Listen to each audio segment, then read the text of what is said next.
નમસ્કાર વિદ્યાર્થી મિત્રો, હું નવદેવજી સરોપર યુટ્યુબ ચેનલમાં આપનું હાર્દિક સ્વાગત કરું છું.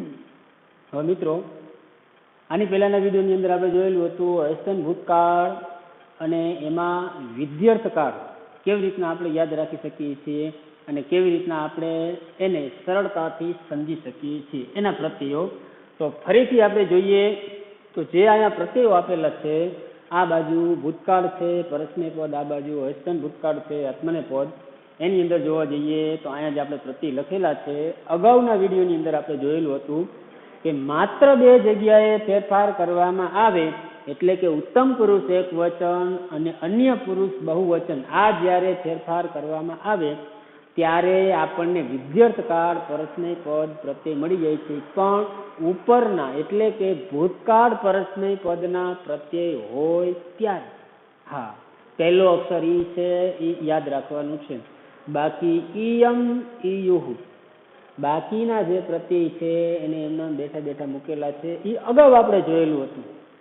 હવે જોવા જઈએ તો અસ્તન ભૂતકાળ જે આત્મને પદ છે એમાં પણ અગાઉ જોયેલું હતું કે જે ચાર પ્રત્યય છે, એટલે કે ઉત્તમ પુરુષ એક વચન અને અન્ય પુરુષ બહુવચન, એવી જ રીતના મધ્યમ પુરુષ અને અન્ય પુરુષ દ્વિવચન, એટલે ટોટલ ચાર ફેરફાર છે.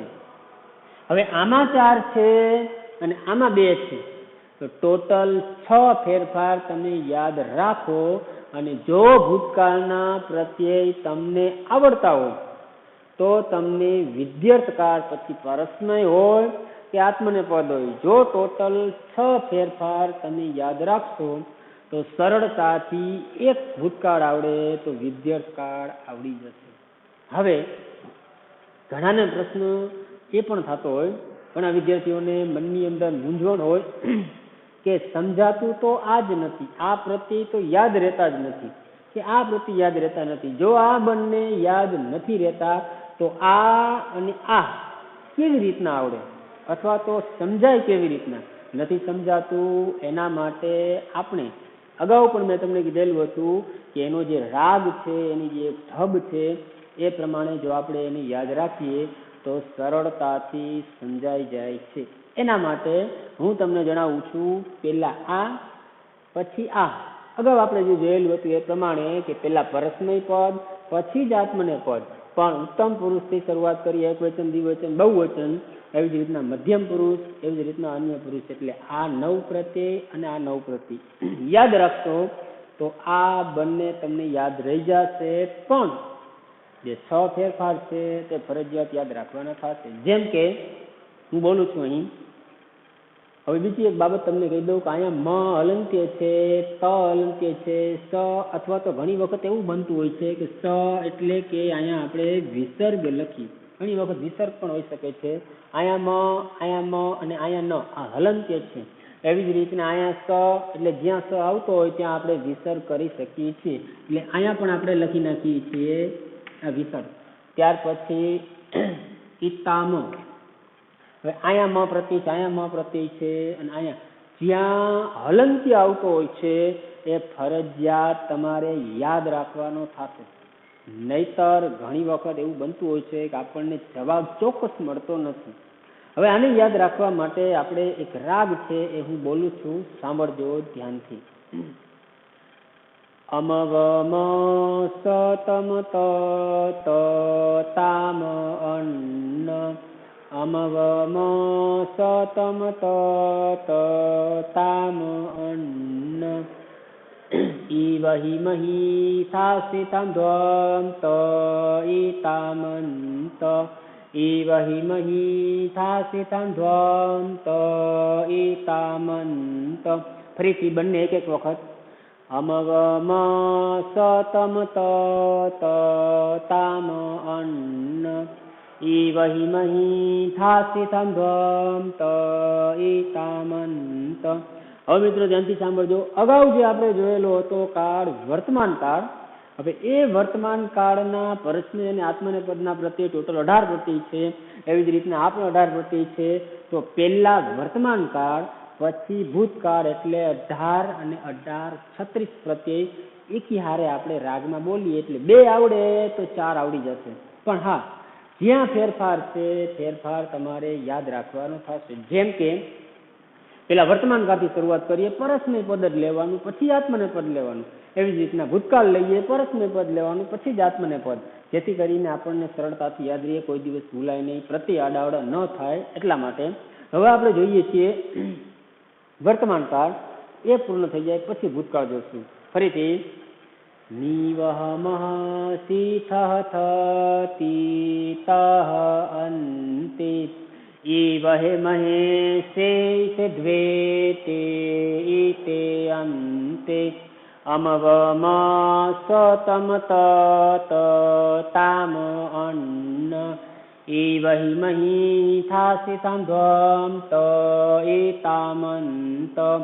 હવે એક આજે ચાર કાળ, આમ તો પરસ્મય આત્માને બંને મળીને એટલે કે ચાર, તો એ કાળના પ્રત્યે એક વખત, બે વખત, ત્રણ વખત વારંવાર અભ્યાસ કરવામાં આવે એટલે એ કાળના પ્રત્યે તમને કંઠસ્થ થઈ જશે અને એ બે તમને આવડી જશે કંઠસ્થ. તો વર્તમાનમાંથી ભવિષ્ય કેવી રીતના કાળ આપણે બનાવીએ છીએ અને ત્યાર પછી ભૂતકાળમાંથી વિદ્યાર્થના કાળ કેવી રીતના જેના જે પ્રત્યય છે એ કેવી રીતના બનાવીએ છીએ એ તમે બનાવી શકો છો. પણ ખાસ જે વિદ્યાર્થ કાળ છે એના જે છ પ્રત્યયમાં આપણે સુધારો કરેલો છે કે જ્યાં રાઉન્ડ કરેલા છે, એટલે કે પરસ્મય પદમાં પહેલું છેલ્લું એમ યાદ રાખજો, પહેલું ઈયમ છેલ્લું ઈયુ.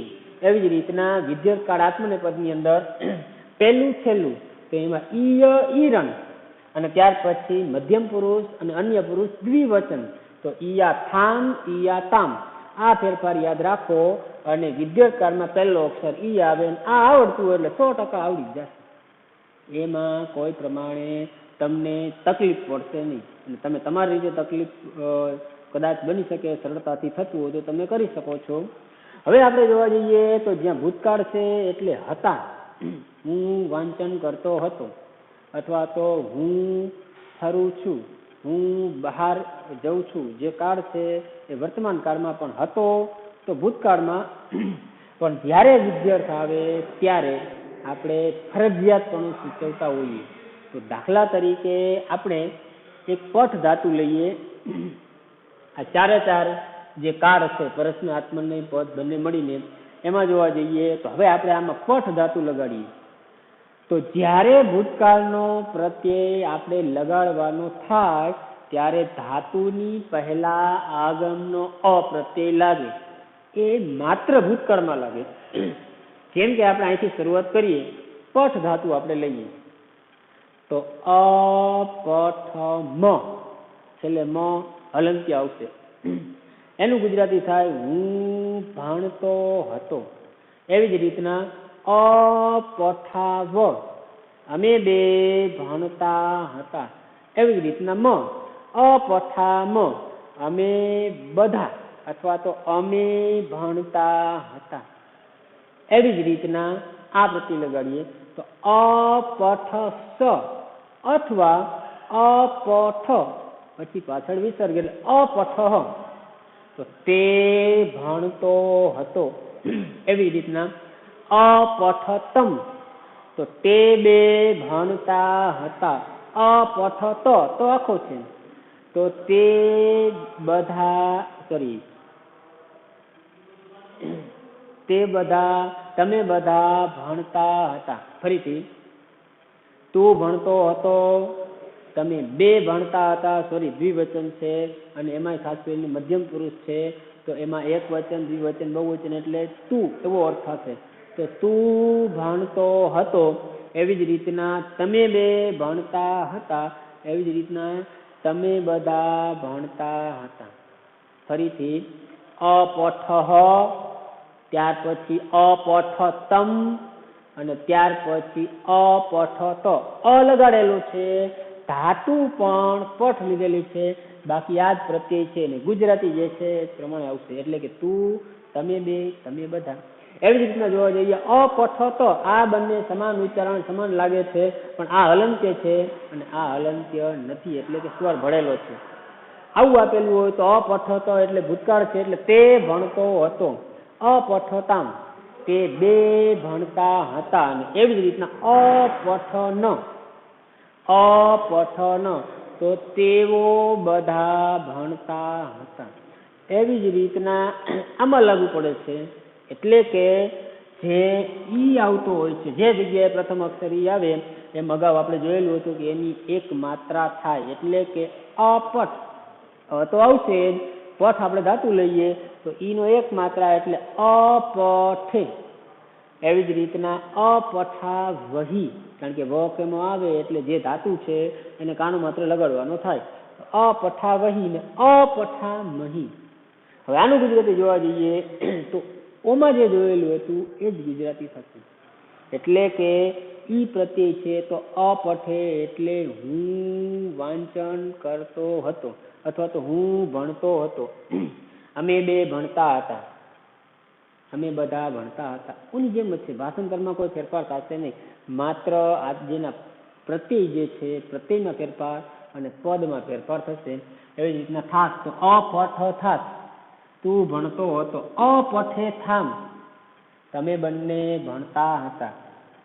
ધ્વમ, તો અપઠ ધ્વમ, તમે બધા ભણતા હતા. અપઠ તો આખો છે, તો એમાં આપણે તે બધા ભણતા હતા. આમાં આ બંને સમાન જોવા મળે છે. તો મિત્રો એમાં અમુક ધાતુ નક્કી હોય છે કે આમાં આ આપેલું છે કે આ આપેલું છે, આપણને ખબર કેમ પડે, જવાબ કેમ લખવો? તો આત્મને પદની જે ધાતુ છે એ પણ અલગ છે. વળી પ્રશ્ન એ થાય કે આત્મને પદની ધાતુની યાદ કેમ રાખવી? પણ તમારે જે સ્વરૂપે ઓપ્શનમાં પૂછાય છે, જો આ પ્રમાણે આપેલું ઓપ્શનમાં તો આ પ્રમાણે લખવાનું, આ પ્રમાણે આપેલું હોય તો આ પ્રમાણે, એટલે સરળતાથી સમજાઈ જશે. એટલે અપઠત, તો તે ભણતો હતો. અપઠેતામ, તે બે ભણતા હતા. અપઠંત, હવે જોવા જઈએ તો અપઠંત જે આપેલું છે તો તેઓ બધા ભણતા હતા. તમે જોયું કે આનું ગુજરાતી એક સમાન છે, માત્ર પ્રત્યય બદલે છે, ધાતુ પણ એ છે, માત્ર પ્રત્યય બદલે છે. હવે એ જ પ્રમાણે આપણે પઠ ધાતુને આની અંદર સમાવેશ કરીએ તો જ્યાં વિદ્યાર્થકાળ આવતો હોય ત્યાં ફરજિયાતપણું સૂચવાતું હોય. જેમ કે મારે વાંચન કરવું જોઈએ, જોઈએ એટલે ફરજિયાતપણું સૂચવે છે. વિધિ એટલે આદેશના અર્થમાં એ એક એવા અર્થમાં સૂચવે છે કે તમારે આ કાર્ય ફરજિયાતપૂર્ણ છે, ફરજિયાતપણે તમારે કરવાનું છે. જેમ કે મારે વાંચન કરવું જોઈએ, આનું જે ગુજરાતી છે તે. અમારે બંને વાંચન કરવું જોઈએ, અમારે બધાએ વાંચન કરવું જોઈએ. તારે વાંચન કરવું જોઈએ, તમારે બે વાંચન કરવું જોઈએ, તમારે બધાએ વાંચન કરવું જોઈએ. તેને વાંચન કરવું જોઈએ, તે બે વાંચન કરવું જોઈએ, તેઓ બધાએ વાંચન કરવું જોઈએ. એ પ્રમાણે આનું જે ગુજરાતી છે એ આ જ પ્રમાણે થશે. આપણે એક જ ધાતુ લઈએ, પઠ. અહીંથી શરૂઆત કરીએ તો પઠ પ્લસ ઈયમ, એટલે કે ઈનો એક માત્રા થઈ જશે, એટલે પઠેયમ. એવી જ રીતના પઠેવ, એવી જ રીતના પઠેમ, ઈનો એક માત્ર, બાકીનો માં પ્રત્યય છે એમને. એવી જ રીતના પઠેસ અથવા પઠે પાછળ વિસર્ગ, જોવા જઈએ તો ઈનો એક માત્ર એટલે પઠે. ટૂંકમાં સ જ્યાં આવતો હોય હલંત્ય ત્યાં આપણે વિસર્ગ કરી શકીએ છીએ. એટલે કે અહીંયા આપણે જોવા જઈએ તો પઠે. એવી જ રીતના પઠેતમ, એવી જ રીતના પઠેત, પણ ત છે એ આખો છે જેની અંદર સ્વર ભરેલો છે. એવી જ રીતના અન્ય પુરુષમાં પઠેત, આ બંને સમાન છે પણ અહીંયા હલંત્ય છે તો એ ખાસ યાદ રાખવું. અને ત્યાર પછી પઠેતામ અને પઠેયુ, આ આપણે ધાતુ છે એની સાથે જોડાયેલી છે. તો આપણે એનું એ પ્રમાણે ગુજરાતી કરીએ કે હમણાં જે જોયેલું હતું, મારે વાંચન કરવું જોઈએ અથવા તો ભણવું જોઈએ, અમારે બે વાંચન કરવું જોઈએ, અમારે બધાએ વાંચન કરવું જોઈએ, તારે વાંચન કરવું જોઈએ, તમારે બે વાંચન કરવું જોઈએ, તમારે બધાએ વાંચન કરવું જોઈએ, તેને વાંચન કરવું જોઈએ, તે બે વાંચન કરવું જોઈએ, તે બધાએ વાંચન કરવું જોઈએ. એ જ પ્રમાણે આમાં લાગુ પડે છે. હવે એમાં જોવા જઈએ તો ધાતુ એને લઈએ તો ધાતુ રૂપ તૈયાર થશે પઠેય. પઠ ધાતુ છે, એનો એક માત્ર થઈ ગયો પઠે વહી, પઠે મહી, પઠે થાસ, પઠે યાથામ, પઠે ધ્વમ, પઠેત, પઠે યાતામ અને પઠે રન. ગુજરાતી આમાં જે કર્યું હતું એ જ પ્રમાણે થશે. હવે આ તો પઠ ધાતુ લીધી. કદાચ પરીક્ષાની અંદર અન્ય કોઈ ધાતુ અથવા તો કોઈ પણ ધાતુ હોય તો તમે એનું સ્વરૂપ ઓળખાવી શકો છો. એના માટે તમને કાળ પ્રત્યે ખબર હોવી જોઈએ, તો જ એનું ગુજરાતી તમે સારી રીતે સચોટ રીતે કરી શકો છો. તો 2 આવડે તો 4 આવડી જશે. એટલે કે હમણાં જ મેં તમને જે રાગ આપ્યો એ રાગ તમે લખી શકો છો, યાદ રાખી શકો છો. તમારી અનુકૂળતાએ તમે કોઈ પણ રીતે સરળતાથી સમજી શકો છો.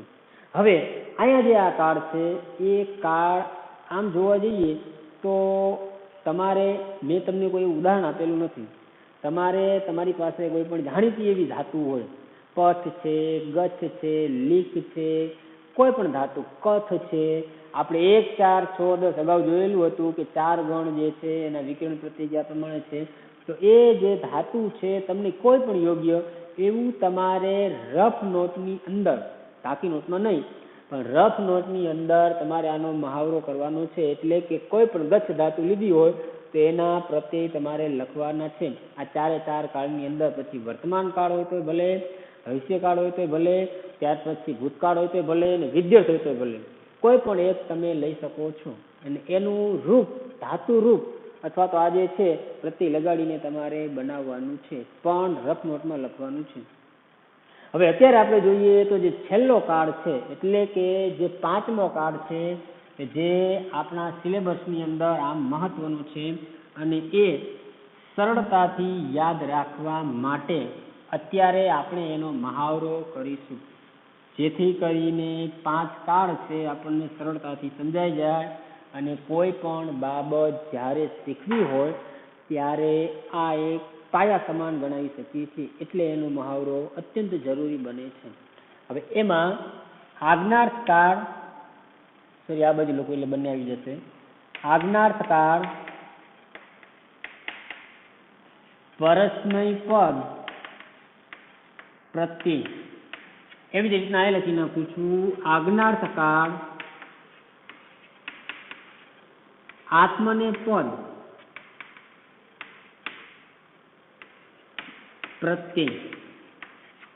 હવે અગાઉ જે કાળમાં આપણે જોયેલું હતું એ જ પ્રમાણે કે એક વચન છે, ત્યાર પછી દ્વિવચન છે અને ત્યાર પછી બહુવચન છે. એ જ પ્રમાણે જોવા જઈએ તો ઉત્તમ પુરુષ છે, ત્યાર પછી મધ્યમ પુરુષ છે અને ત્યાર પછી અન્ય પુરુષ છે. એટલે કે અગાઉ આપણે એનો પરિચય મેળવેલો છે. એ જ પ્રમાણે અહીંયા એક વચન, ત્યાર પછી દ્વિવચન અને ત્યાર પછી બહુવચન. એ જ પ્રમાણે ઉત્તમ પુરુષ, ત્યાર પછી મધ્યમ પુરુષ અને અન્ય પુરુષ. આ બાબત આપણે જોવાની છે. હવે તમે જોઈ શકો છો કે આજ્ઞાર્થ કાળ છે એ આપણા માટે આમ જોવા જઈએ તો નવો છે. એટલે કે એનું ગુજરાતી કયા પ્રમાણે થાય, ત્યારે આ કાળનો પ્રયોગ થાય. અગાઉ પણ આપણે જોયેલું હતું, એક આજ્ઞાના સંદર્ભમાં છે. આજ્ઞા આપેલી હોય ત્યારે આજ્ઞાર્થ કાળ કહેવાય. ગુરુએ જ્યારે શિષ્યને કોઈ આજ્ઞા આપેલી હોય ત્યારે તારે લેસન કરવાનું છે, એક આજ્ઞા આપેલી છે, તારે બહાર જવાનું છે, જે પણ આજ્ઞા આપેલી હોય એના સંદર્ભમાં આજ્ઞાર્થ કાળ છે. હવે એમાં પરસ્મય પદ અને આત્મને પદ એ બંનેનો પણ આપણે અભ્યાસ કરેલો છે. પણ હવે આપણે કાળના પ્રત્યે જે છે એનો અભ્યાસ કરવાનો છે. તો એની અંદર આમ જોવા જઈએ તો આ એક કાળ છે ફરજિયાત છે, કારણ કે 1 આવડે તો 2 આવડી જશે, 2 આવડે તો 4 આવડશે અને ત્યાર પછી 5મો કાળ છે ફરજિયાત આપણે યાદ રાખવાનો. ચાલે ટોટલ 3 યાદ રાખશો તો 5 સરળતાથી સમજાઈ જશે. હવે એમાં જોવા જઈએ તો અહીંયા આપણે પ્રત્યય લખીએ પરસ્મય પદની અંદર આની, આવ, આમ, પછી અહીંયા ડેશ કરું છું એટલે અહીંયા કોઈ પ્રત્યય નથી, એટલે કે કોઈ નિશાની, કોઈનું જે ચિહ્ન છે એ આપણને જોવા મળતું નથી, એટલે છે નહીં. તો આની આવ, આમ, ખાલી તમ, ટ, ત્યાર પછી તું, તામ, અંતુ, આની આવ આમ ખાલી તમ તો તું તામ અંતુ એ જ પ્રમાણે અહીંયા જોવા જઈએ તો આ છે એ એવું વંચાય છે, આમ દેખાય છે, પણ વાંચન કરતી વખતે એવું લેશું. ત્યાર પછી આવહે, આમહે, ત્યાર પછી સ્વ, ઇત્થામ, ધ્વમ, ત્યાર પછી તામ, ઇતામ, અંતામ. ફરીથી આવહે, આમહે, સ્વ, ઇત્થામ, ધ્વમ, તામ, ઇતામ, અંતામ. હવે આ જે પ્રત્યય છે આની આવ આમ ખાલી તંત તું તામ અંતુ આવહે, આમહે, સ્વ, ઇત્થામ, ધ્વમ, તામ, ઇતામ, અંતામ. હવે આ આપણે ફરજિયાત યાદ રાખવાનું છે. હવે એમાં તમે એક આપણે પઠ ધાતુ જ લઈએ, પઠ, ગચ્છ, જો કે ઘણી બધી ધાતુ છે, પણ એક ઉદાહરણ તરીકે આપણે બધી જે ધાતુ છે એમાં કોઈ પણ એક લઈએ તો સરળતાથી આપણને જે બાબત છે એ સમજવામાં સરળતા રહે છે. એટલા માટે તો પઠ એક અંગ તૈયાર બનેલું છે આપણા માટે, આપણે એને કાળનો પ્રત્યય લગાવવાનો છે. તો પઠ પ્લસ આની. હવે ગુજરાતી તો અગાઉ આપણે શીખી ગયા હતા કે દરેક કાળની અંદર ગુજરાતી હું, અમે બે, અમે બધા, તું, તમે બે, તમે બધા, તે બે, તે બધા, એવી રીતના આમ થશે. તો હવે અહીંયા પઠ પ્લસ આની બરાબર પઠાની. પઠ એટલે ભણવું, તો હું, આનું ગુજરાતી થશે આજ્ઞાના અર્થમાં, એટલે કે હું ભણું છું, પણ વર્તમાન કાળના સંદર્ભમાં થશે. એટલે કે અહીંયા કોઈ આજ્ઞા આપે છે એટલે કે આજ્ઞાના સંદર્ભમાં છે. પઠાની એટલે હું ભણું છું, મારે ભણવાનું છે, કોઈ આજ્ઞા આપેલી છે એ સંદર્ભમાં છે. તો પઠાની, પઠાવહ, પઠામહ. હવે યાદ રાખજો અહીંયા પઠ છે તો એને કોઈ પ્રત્યય લાગેલો નથી, એટલે કે પ્રત્યય નિશાની છે જ નહીં.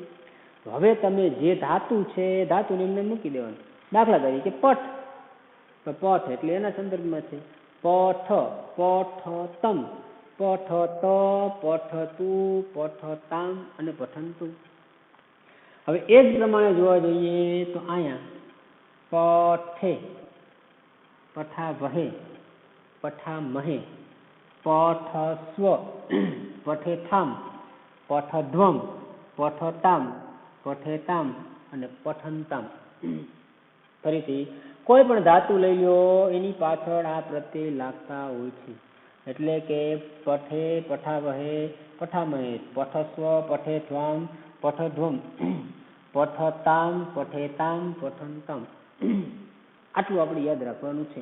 અને આ વસ્તુ એવી છે કે જે એક પાયા સમાન છે, એટલે ફરજિયાત યાદ રાખવાની થશે. હવે તમારે વાક્યની અંદર પ્રયોગ કરવાનો હોય, પરીક્ષાની અંદર પૂછાતું હોય, જો કે 4 થી 5 માર્કમાં પૂછાય છે. ધાતુ રૂપ ઓળખાવાના છે, એની અંદર તમારે 4 બાબતનો અભ્યાસ કરવાનો છે. કાળ હોય, પદ હોય, પુરુષ હોય કે પછી વચન હોય. જો કાળના પ્રત્યે તમને આવડતા હશે તો અને તો સરળતાથી તમે એને સમજી શકો છો. હવે અહીંયા આપણે યાદ રાખવાનું છે. તો હવે એનો એક રાગ છે, કે રાગ એટલે અગાઉ જે આપણે જોયેલો હતો કે જે વર્તમાન કાળ, ભૂતકાળ, એ જ પ્રમાણે આનો રાગ છે. તો પહેલા આ લઈએ, પછી ઓલા જે 2 કાળ છે એને આપણે સંયુક્ત રીતે જોશું. જેમ કે અહીંથી શરૂઆત કરીએ પરસ્મય પદથી, અને આ પ્રમાણે જ લેશું, જે અગાઉ જોયેલું હતું, લીધેલું હતું એ પ્રમાણે. આની આવ આમ ખાલી તમ ત તું તામ અંતુ આવહે, આમહે, સ્વ, ઇત્થામ, ધ્વમ, તામિતામંતામ.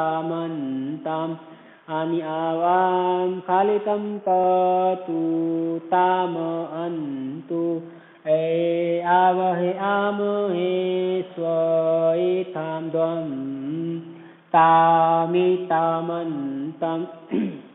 વારંવાર અભ્યાસ કરવામાં આવશે તો મિત્રો આ સરળતાથી તમને સમજાઈ જશે. હવે આપણે જોઈએ તો જે 5 કાળ છે એને સંયુક્તમાં ભેગું આપણે કરી લઈએ. એમાં આપણે કીધેલું હતું 3 આવડશે તો 5 આવડી જશે. એમાં વર્તમાન કાળ, ત્યાર પછી ભૂતકાળ અને ત્યાર પછી ત્રીજો આ આજ્ઞાત કાળ. એ ત્રણના પ્રત્યયો હું એકી સાથે બોલું છું. જો ત્રણના પ્રત્યયો આવડશે તો તમે અગાઉ જે જોયેલું હતું વિડીયોની અંદર જે ફેરફાર છે અથવા તો અમુક જગ્યાએ કઈ કઈ બાબત ધ્યાન રાખવાની છે, જો આ ત્રણ આવડી જશે અને કઈ જગ્યાએ ક્યાં કયો ફેરફાર થાય છે તો મિત્રો 5 કાળ છે તમને સરળતાથી આવડી જશે. હવે એમાં પેલા વર્તમાન કાળ લેશું અત્યારે આપણે એક રાગની દ્રષ્ટિએ, પછી ભૂતકાળ અને ત્યાર પછી આજ્ઞાત. પણ એક ક્રમ યાદ રાખવાનો છે મિત્રો, એટલે આડાવડું ન થાય. કે પેલા વર્તમાન કાળ છે પરસ્મય પદ, પછી આત્મને. ભૂતકાળ છે પરસ્મય, પછી આત્મને. આજ્ઞાત છે પરસ્મય, પછી આત્મને. એ પ્રમાણે આપણે એકાદ બે વખત આપણે બોલીએ જેથી કરીને આપણને સરળતાથી સમજાઈ જાય. તમારે પણ એનો અભ્યાસ કરવાનો છે, માત્ર હું બોલવું એકલો એમાંથી પતશે નહીં, પણ વારંવાર તમે બોલશો તો આ કાળ જે છે એ તમને 100% આવડી જ જશે. જેમ કે અત્યારે બોલું છું, નિવહમઃ શીથઃ તીતઃ અંતે ઈવહે મહેશેતિ દ્વેતે ઈતે અંતે અમવમ સતમ તત તામ અન્ન ઈવહિ મહિથાસિતાં દ્વંત ઈતામંત આની આમ થાલિતમ તતુ તામ અંતુ આવહે આમહે સ્વઈથામ ધ્વમ તામિતામંતામ નિવહમસિથઃ તીતઃ અંતે ઈવહે મહેશેતિ દ્વેતે ઈતે અંતે અમવમ સતમ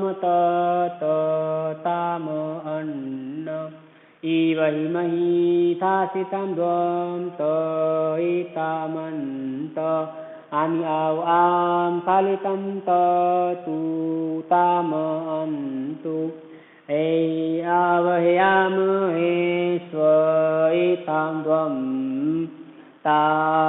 તામિતામંતામ. આ જ બાબત આ જ પ્રમાણે આપણે યાદ રાખવાની છે.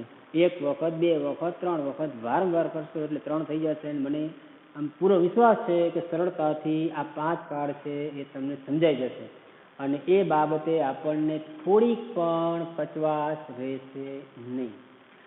હવે આ 5 કાળ જે છે એના પ્રત્યેનો આપણે અભ્યાસ કરેલો છે, પણ અમુક ધાતુ એવી છે કે જે હું તમને અત્યારે લખું છું, તમારે રફ નોટની અંદર, પાકી બુકમાં લખવાની જરૂર નથી, પણ રફ નોટની અંદર તમારે આ જે 5 કાળ છે એ 5 કાળનો તમારે અભ્યાસ કરવાનો છે અને લખવાનું છે. અગાઉ મેં તમને 4 કાળમાં પઠ તો આપેલું જ હતું, પણ અત્યારે 2-3 એવી ધાતુ છે હું અત્યારે બોર્ડ ઉપર લખું છું, એમાં જે 5 કાળ છે એ તમારે રફ નોટની અંદર રફ કામ કરીને, ભલે કદાચ ભૂલ પડતી હોય તો થોડોક સમજવાનો પ્રયત્ન પણ કરશું. એ પ્રમાણે હું અત્યારે લખું છું કે જે આ ગચ્છ ધાતુ લઈએ એમાં તમારે 5 કાળના પ્રત્યય આ લગાડવાના છે. કે મેં તમને શીખવાડેલું છે કેવી રીતના આપણે ધાતુરૂપ બનાવી શકીએ છીએ એનો અભ્યાસ કરવાનો છે. એ જ પ્રમાણે ત્યાર પછી જોઈએ તો બીજી ધાતુ એટલે કે લીખ, ત્યાર પછી કથ, અને ત્યાર પછી આમ તો 3 ઘણું બધું થઈ જશે. આ 3 ધાતુ છે એ તમારે 5 કાળ એટલે કે ટોટલ 10 થશે. આત્મને પરસ્મય જો અલગ અલગ કરીએ તો ગચ્છ ધાતુને પ્રત્યય લગાડવાના છે. એટલે કે આ ધાતુને આ અંગ જ છે, સમજી લેજો કે આમાં એટલા જ માટે મેં છેલ્લો અક્ષર જે છે એ હલંત્ય નથી રાખેલો. એટલે આ અંગ છે. અગાઉ આપણે જોયેલું હતું કે ગચ્છ ધાતુ એની અંદર જે પહેલા ગણની ધાતુ છે તો અપ્રત્યય ભળેલો છે બરાબર 6. ગચ્છ એ શબ્દ આખો બની જશે. એટલે આ 3 અંગ છે એમ સમજીને તમારે પ્રત્યય લગાડવાના છે. એટલે કે વર્તમાન કાળ, ભવિષ્ય કાળ, ભૂતકાળ હોય, વિદ્યાર્થ હોય કે આજ્ઞાર્થ હોય તો બધામાં આ ગચ્છ પ્રત્યય લગાડવાનું. ત્યાર પછી બધામાં લીખ પ્રત્યય અને બધામાં કથ પ્રત્યય. એવી રીતના ગચ્છ એટલે જવું, લીખ એટલે લખવું અને કથ એટલે કહેવું, જે ધાતુ છે એનું તમને ગુજરાતી કરું છું. કદાચ એવું લાગતું હોય તો ગુજરાતી જે છે એ પણ સમજવાનો પ્રયત્ન કરજો. રફ નોટમાં ફરજિયાત લખવાનું છે. હવે અગાઉ જો જોઈએ, આ 5 કાળનો આપણે અભ્યાસ કરેલો છે, પણ હવે અગાઉ તમે જોઈ શકો છો કે આપણે વ્યાકરણનો કોઈ પણ ભાગ, સમાસ છે, સંધિ છે, કૃદંત છે, જે આપણા સિલેબસની અંદર આવતો હશે તેનો આપણે વિગતવાર અભ્યાસ કરીશું.